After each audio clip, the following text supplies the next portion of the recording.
Today on the CTV News at 5, a Lethbridge police officer is charged after being accused he hit a man during an arrest. Plus, anger and dissent. First Nations meet with the Prime Minister, but there's disagreement among Native groups. And Southern Albertans dig out from the latest blast of winter.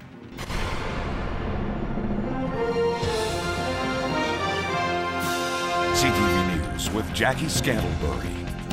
Good afternoon. A Lethbridge police constable is facing charges of assault causing bodily harm in connection with an incident that happened during a traffic stop last spring. Constable Dave Easter has been suspended with pay pending the outcome of the court case and an internal investigation. Terry Boat reports. 38-year-old David Easter has been a member of the Lethbridge Regional Police Service for 14 years, a patrol officer who's also served as a member of the bomb squad. Now he's facing a charge of assault causing bodily harm in connection with an incident that occurred May 5th of 2012, while Constable Easter was conducting a traffic stop in downtown Lethbridge. According to police, Constable Easter was approached by a 20-year-old man who had nothing to do with the traffic stop. That man was subsequently arrested for public intoxication. During the arrest, the officer struck that man. He then fell to the ground and hit his head on the pavement. Police say the man was treated at hospital and released into police custody. He was charged with obstructing a peace officer and resisting arrest. He returned to hospital later and was admitted for treatment of a serious head injury. He never filed a complaint, but police began an investigation after the incident was reported on Facebook and social media sites. It's disheartening, it's a challenge, but again, we have to wait until everything works its way through the systems and you know, consider the facts and the situation and deal with it appropriately. Constable Easter is relieved from duty with pay pending the outcome of the court case and a separate internal disciplinary process that will follow. And we continue to provide assistance, offer support, and we do fully support our member. At this point, there are allegations against him, and those allegations are brought before the court. Members of the Lethbridge Police Association say Constable Easter was only informed of the charges on Thursday, that he had been actively working in the 8 months since the incident. Oh, well, it's stressful. It's a stressful time for he and for his family, and that's why it's incredibly important for the association and the members of the police service and the service itself to provide as much assistance and support as we can. Constable Easter is scheduled to be in court February 13th. The police association has hired a Calgary lawyer to handle his defense. Terry Boat, CTV News, Lethbridge. Charges against the 20-year-old man who was involved in the alleged assault are also still before the courts.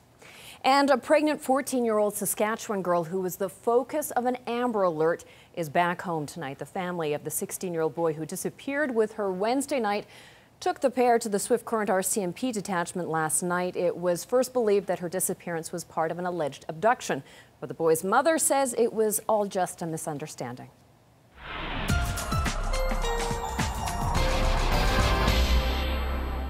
Dory Rossiter. Dory.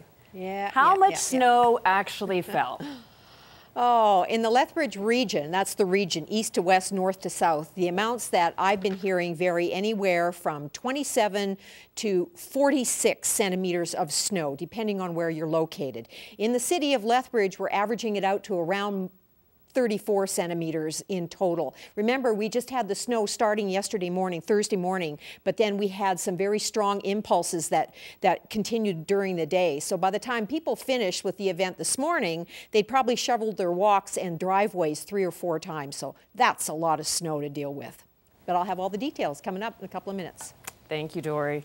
Well, that system may have moved on, but Southern Albertans are still digging out from the season's 3rd major snowfall. City officials say crews have been working around the clock to ensure that roadways are clear, starting with those deemed most important. Daryl Rummel reports. Usual for winter driving on roads made difficult for most things on wheels. 34 centimeters of snow over 24 hours, blanketing a once bone-dry city, returning winter to southern Alberta and sand trucks to roads. It's winter driving conditions, And as people know, you may see some sand and stuff at the intersections, but please still, it's very slippery. Take your time and be cautious of the motor vehicles ahead of you and behind you. With a quick pull, the motor on his snowblower starts and Laurie Norman is off to work. Every snowfall, he clears the sidewalks for neighbors in a 4-block radius in North Lethbridge. I enjoy it. Good exercise. Plus a lot of handicapped people down here, eh? So, you know, whatever. Just dealing with winter as yeah, I enjoy winter because I'm from Northern Ontario, so yeah, it's fun. If only some streets were cleared that quickly. But crews say they're doing the best they can. This snowfall was as convenient as it can be for 20 centimeters in southern Alberta. Crews were well prepared and ready. All the equipment that we had is functional. We had no mechanical breakdowns. Everything went very well. City crews will continue to plow priority 1 and 2 routes throughout the rest of the day before eventually making their way to priority 3 areas. Officials say they have not instituted a parking ban, but do not anticipate having to do so, but several residents did get warning letters on their windshields this morning. This is the city's 3rd major snow event of the season. Oh yeah, you know, we can expect that in this country, hey? City officials say this storm thankfully was not preceded by rain and high winds, making it a little easier for them to do their jobs. But it still proves that winter is far from over. Oh no, it's just starting. Just starting. This is a good snow. It's just being difficult, like driving a bike through the snow. Daryl Rummelt, CTV News, Lethbridge.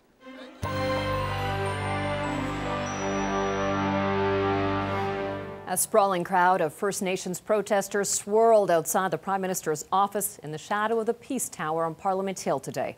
Prime Minister Stephen Harper has wrapped up his controversial meeting with First Nations leaders, including the Treaty 7 Grand Chief Charles Weaselhead from the Blood Reserve. CTV's Ottawa Bureau Chief Robert Fife reports. Several thousand Idle No More protesters marched in drizzling rain, blocking the main road in front of Parliament Hill, waving flags and chanting against Prime Minister Stephen Harper's summit with over a dozen First Nations leaders. Come on out! Come on, Chief! Come on! My chiefs are right here! Native hunger striker Ray Robinson and Manitoba chiefs led the way, blockading the entrance to the Prime Minister's office. He has to tell us why he won't meet with us, why he won't face us. Manitoba chiefs had been invited, but refused to go because the Governor-General did not attend the working meeting, even though he'll hold a ceremonial reception at Rideau Hall tonight. For him to bring the Governor-General, he failed to do that. We will not compromise. We will do it our way. Despite forming a human chain around Harper's office, about 20 chiefs made it to the meeting. We were mandated to do this, and we're here to represent our people. That's it. So does Sean Atleo, the National Chief of the Assembly of First Nations, whose job may now be on the line. The Idle No More movement has been picking up steam since Attawapiskat Chief Teresa Spence began her month-long protest subsisting on fish broth and water. All the benefits is going to Canadian citizens except for us.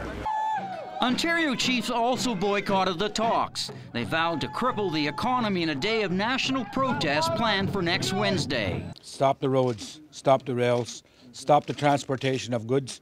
Quebec Cree Chief Matthew Cooncombe went to the meeting saying it's time for action to break the chain of poverty. But I certainly do not want to tell my children, my grandchildren, that I went there and did not have a meeting. The chiefs and the Prime Minister spoke about a new deal on revenue sharing of natural resources, respect for ancient treaties, better schools for Aboriginal youth, and a special cabinet committee dealing with First Nation issues. Robert Fife, CTV News, Ottawa. Support for the Idle No More movement and Chief Teresa Spence continues to be strong here in southern Alberta.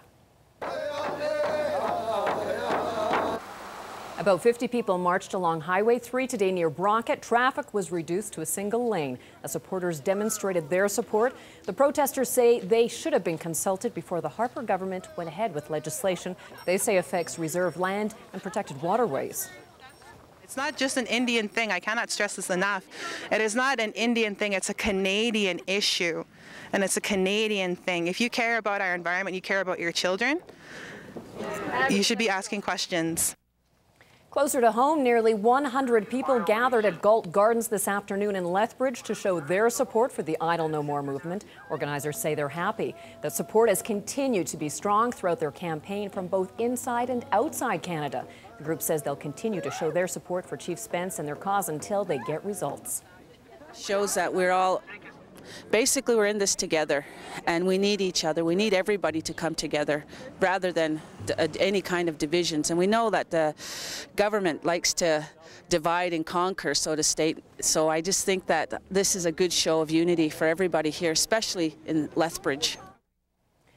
And in other news, Lethbridge MP Jim Hillier will be holding a series of public pre-budget meetings. The first one is tomorrow, 10:30 a.m. at the Raymond Senior Centre. It'll be followed by one in Coaldale next Wednesday, another in Cardston on the 19th, and then in Lethbridge on the 26th. If you can't attend in person, there is a form on the federal government's website you can use, or you can also contact Hillier's office. Speaking of money, we're now learning the previous owners of the Brooks beef meat packing plant received more than $15 million from the federal and Alberta governments over the last 3 years. Agriculture Canada says $2.4 million was approved for XL Foods Inc. That was in federal no-interest loans. The rest of the cash was in federal and provincial grants to help bolster production at the slaughter plant and to improve food safety procedures. Last year, the plant in Brooks was the center of the largest meat recall in Canadian history because of an E. coli outbreak that made 18 people sick. The facility is in the process of being sold to Brazilian company JBS. Students' high school achievements were on display last night at Chinook High School. The inaugural Career and Technology Studies Showcase featured work from the fashion, foods, communication, technology, and financial management programs. Students walked the runway, showing off their hard work and wonderful designs. School officials say it's important to celebrate their students' hard work. The athletics are recognized, even the drama productions, the band productions, but when students are making fashion show pieces and when students are making posters and designs and building chairs, it's not always displayed and recognized, and so we wanted to do that in the CTS showcase tonight. All proceeds from last night's show will go towards the Let Us Shine Girls' School in Ghana. And the Banff Mountain Film Festival World Tour is underway. 25 of the entries are showing in Lethbridge. The Lethbridge Public Library is hosting the sold-out event, which runs until Monday. Most of the films have been shot in high definition, and the festival is a great opportunity for the library to show off some of their new equipment. Organizers say ticket holders can look forward to a whole new viewing experience this year.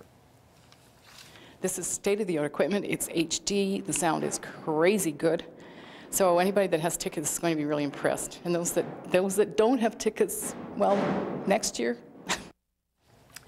And coming up after the market, Story is going to tell us whether or not more snow is on the way when we come back.